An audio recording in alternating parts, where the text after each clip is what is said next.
Hello everyone, my name is Funny Pepper and welcome to the Tile Scrolling Platform Expansion Series, where I will be expanding on a tutorial series made by Griffpatch. The link will be in the description. This episode will be adding P-switches into our Mario game. In case you don't know, P-switches will activate when stepped on, and will deactivate after a short period of time. While activated, all bricks will turn into coins and vice versa. With that explained, let's start by looking at the tiles we'll need. So, let's look at the costumes. And scroll down to the ones that we just added. So, here it is. 1, 2, 3, 4, 5 brick block tiles. These are animating, so it'll start with this one and then animate through these 5. Now, we're going to have another 5 brick block tiles, which will be exactly the same as these. And I'll tell you why we need those in a moment, or later in the video. And now we have 4 more coin tiles. Now these are duplicates of the previous 4 coin tiles. Again, I'll tell you later in the video. And then finally we have our 4 P-switch tiles. These are just for when it's pressed, it'll go down. Alright, great. Now, the first thing we'll have to do is go into the editor. And, nope, not that. Show the tile keymap list, as well as the tile shape.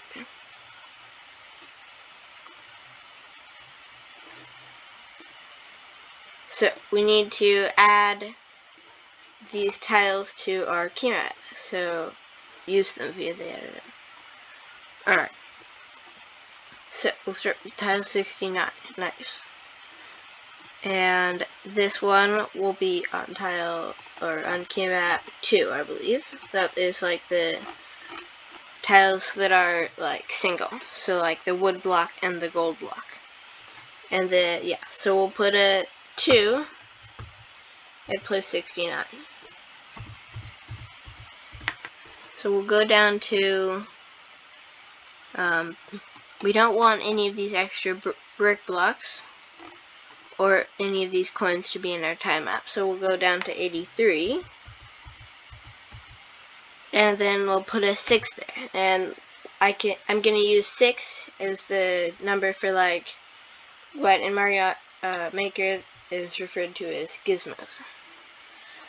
So, next we'll do the tile shape. All of these are solid, so we can just put a hash mark up until 78.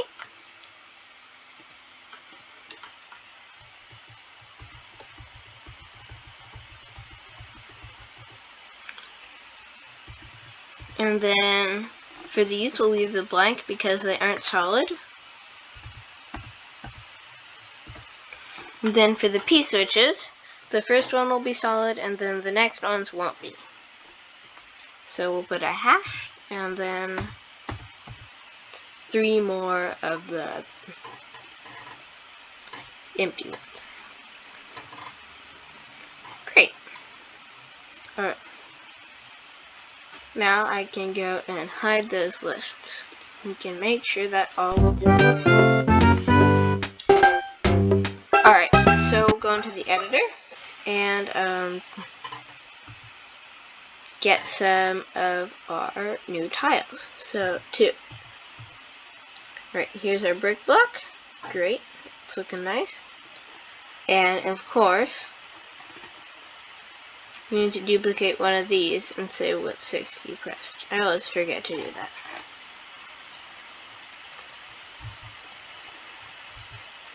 So now we can get our P-switch.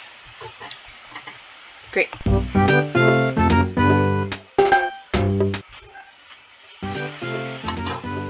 Alright, so next we can see if they are solid or not. Looks like they are pretty solid. Great. Now, next is to animate these bricks. So, let's go into the tile spring. So, here where it says if tile is less than 2, then we'll set the tile to 2. In the else condition, here we have what is where our tile will be bumped. Now, we're going to add quite a bit to this, so I think it would be best if we separated that into 3 more blocks. So we'll create a block called test bump.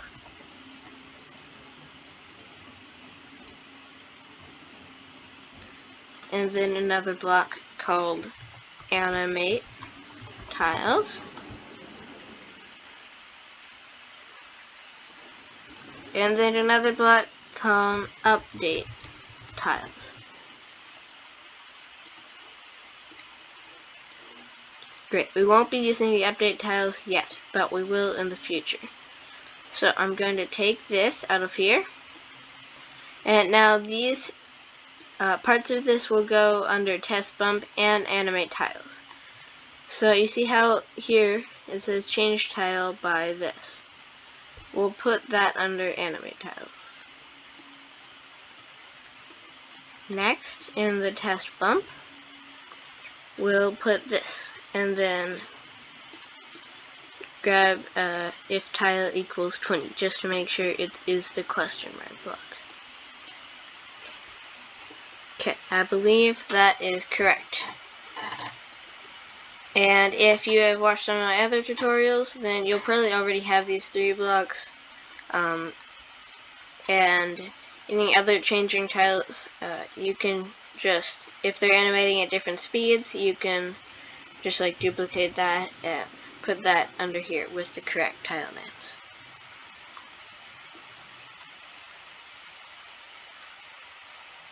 Alright, so now that we have this animate tiles, we'll use it for our bricks as well.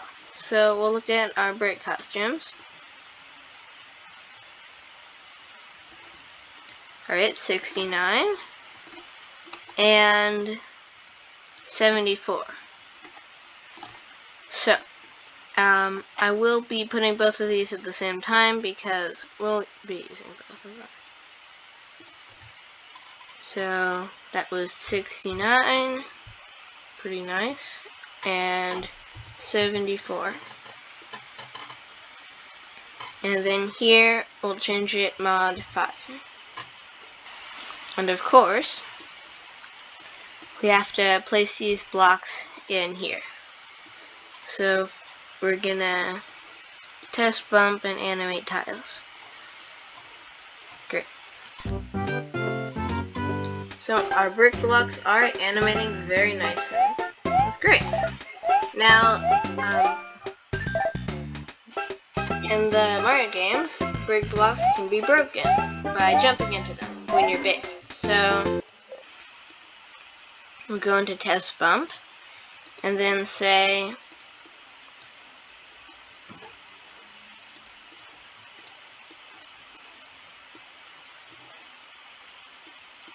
if the tile equals 69 or 74. And then here, instead of replacing it with a 9, we'll replace it with a 2, the air block. And we don't need to set the bump to 180 or add a coin. And just delete that.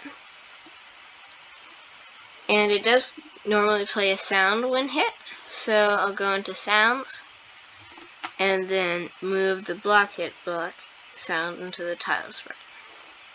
You can have it right here, and then we'll just play that sound. Now, this is remixed from Griffpatch's part 16 video, so there aren't as many, there's no mini Mario yet. So if you have mini Mario, then and Fire Mario as well, then you'll just want to put a if check and make sure that the variable Mario is not equal to mini. Or you can say if Mario equals mini, stop the script and just put that above here. Like that.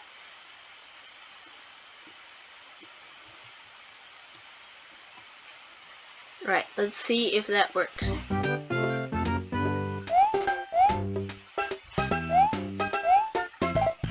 It doesn't, and that is okay, because there's one more thing that we need to do.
Alright, so in the bump head block, we made sure to check if the tile was 20, and that would be the only one that would set the bump index to tile index.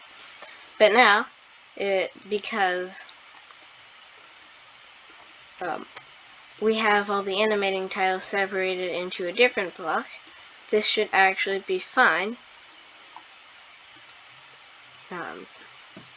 if we just take this away. Just make sure. There we go. We can destroy the bricks nicely. And we can still hit the question mark box fine.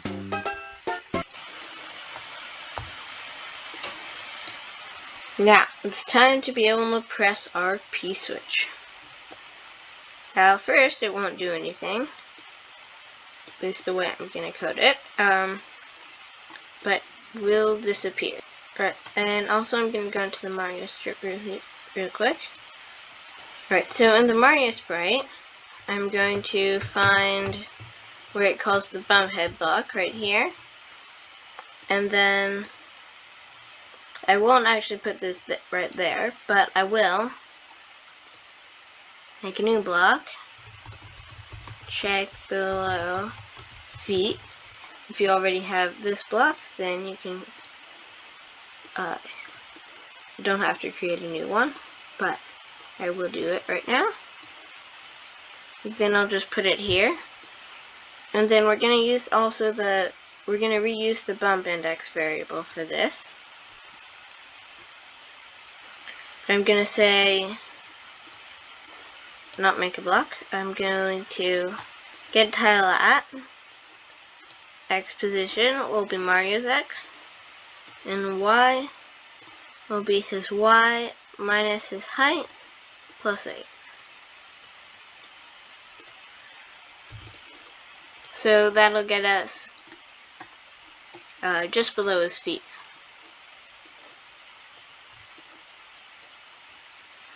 And now we're going to say if the tile, and then I'll check the number of the tile, see which was 83. So if the tile is 83, then I'm going to set bump index to the tile index. Alright.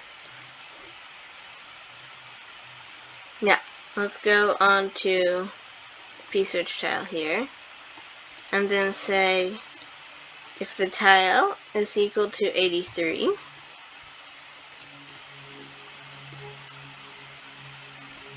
we're going to replace item tile index of tile grid with 84. So if we look at our costumes, that is P-switch 2, so that will slightly pressed. And then, on the animate tiles, we'll turn this into 85, and this into 86, and that into 2. I'm just going to duplicate that. And then I don't even have to do any of that. I can just say if tile is 84, then replace item tile index with 85. Now I'm going to duplicate this and say if tile is 85, replace it with 86. Now here it's very important that 85 is above 84, because otherwise it'll turn it into 84, or it'll turn it into 84, then it'll turn it into 85, and in the same frame it'll turn it into 86 and then 2. So we need to put these in descending order. So then 86, and then replacing it with 2.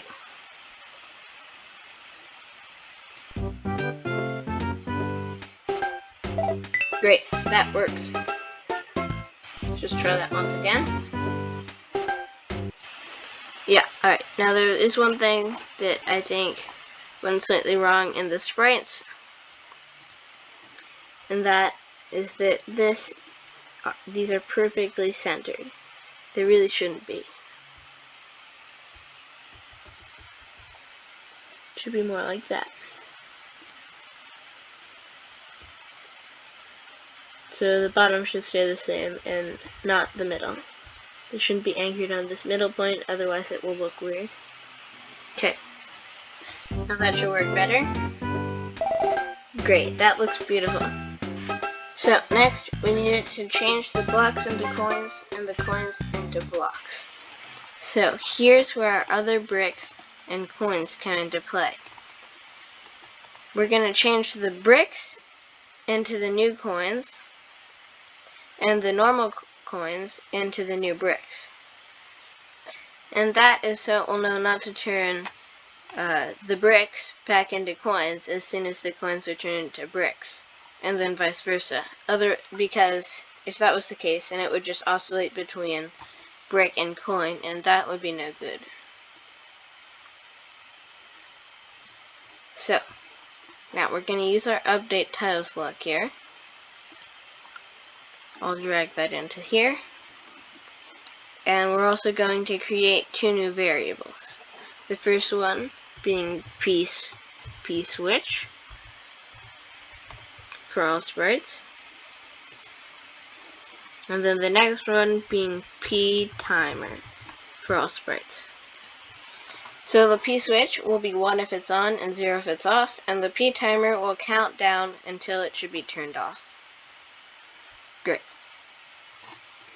So, here in the tile 83, we should also set the P-switch to 1, and then set P-timer to 300. Now, in the update tiles, we need to check if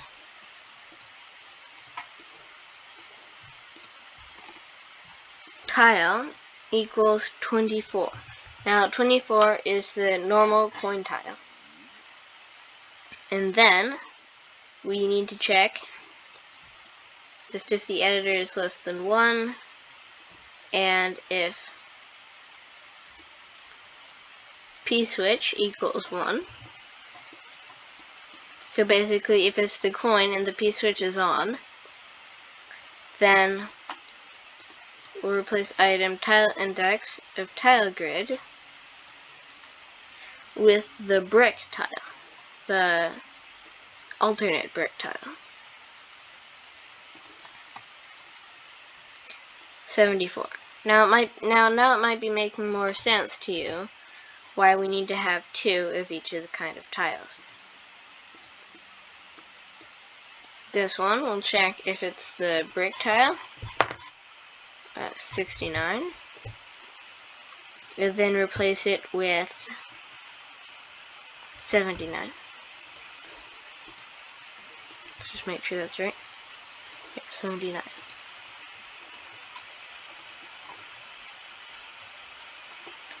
And then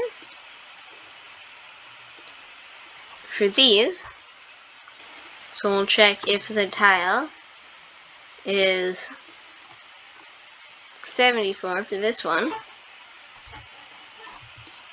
And then if the p-switch is 0, then we'll replace item tile index of tile grid back to 24. And then this one, if it's 0, and the tile is 79, then we'll replace it with 69. We'll see what happens when we press the green flag. Great, they turn, and the feed timer is 300. Now we do have to animate these coin tiles, as well as make them able to be picked up. But that should be not too difficult. We'll just duplicate this.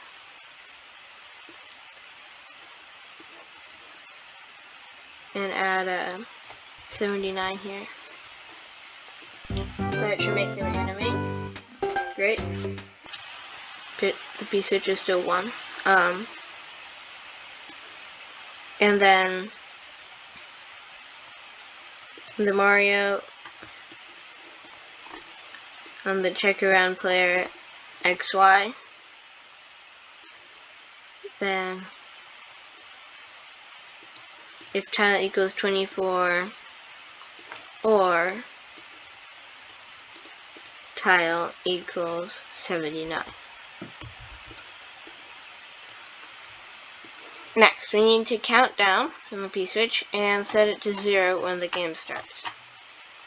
So I'll do the 0 first. I'm just going to set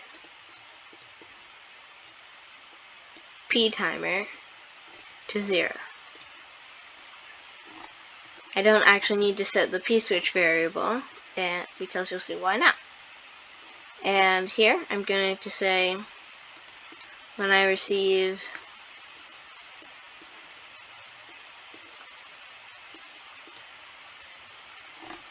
position tiles, I'll grab an if and check if the p timer is greater than 0. That means it should count down. Then we'll change p timer by -1. And then here we need to check if the p timer is less than 1.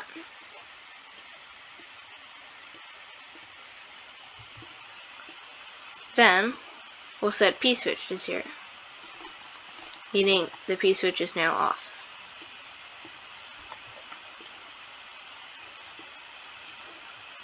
Try that out. Great, it's working, and you can see the p timer is counting down right here.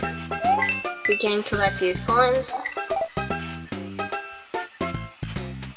When it runs out, yes, they'll switch back.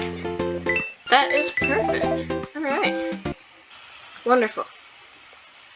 So, there's another thing I want to do. And maybe I don't have time for it, but I think we might be able to squeeze it in. Just a little bit of music. So, if you've played Mario, you'll know that there's a little jingle that plays when the p-switch is on. So, I'll do that right now. I've got the music right down here, the p-switch song. So, I'm just going to get when I receive move player,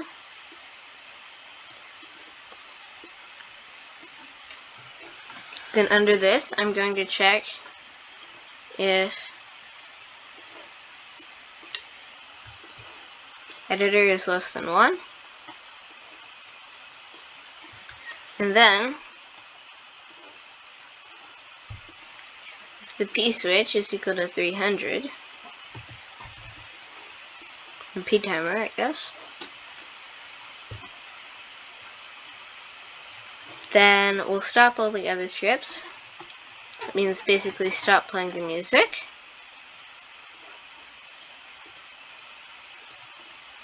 That's just the other scripts in this sprite, so we'll stop this music script. and then it'll start the sound P switch.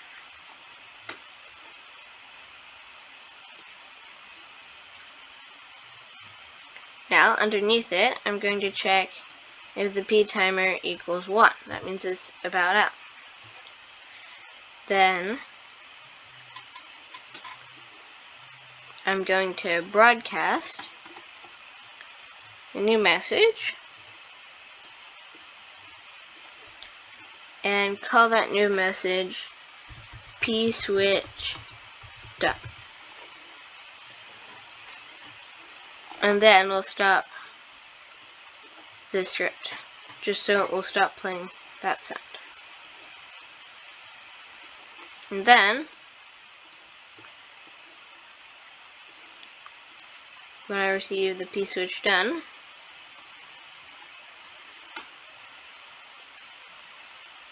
then we'll go back to playing the music. So let's try stepping on the P switch.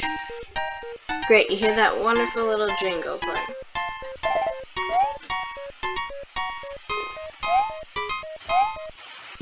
Alright, wow, that is really great. So, that is P switches all about done. There's one thing I want to do, and that is make sure the P switch timer gets set to 0 when we go into the editor. You can do that pretty easily by just going under here, and when you're going into the editor, and it's best to do it in the Mario sprite probably, when we can duplicate the when I receive level start game loop block, and then here we'll just set P timer to 0. Great. So I can press the P switch.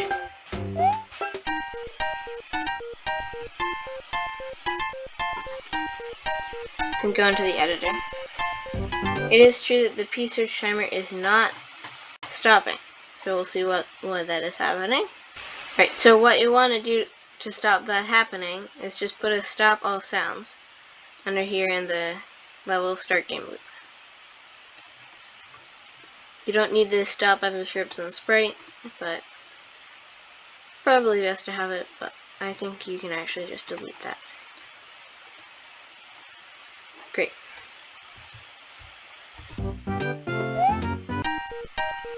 Alright, so the P switches are all done. You can have a lot of fun with these things. Making puzzles and making platforming challenges. The typical stuff that you can use this something for, but these are really versatile. They have a timer, which means you can do all sorts of like time challenges. You can also jump off of them if you have your timing right. And you can also use it to get a bunch of extra coins. So there's a lot of stuff you can do on these.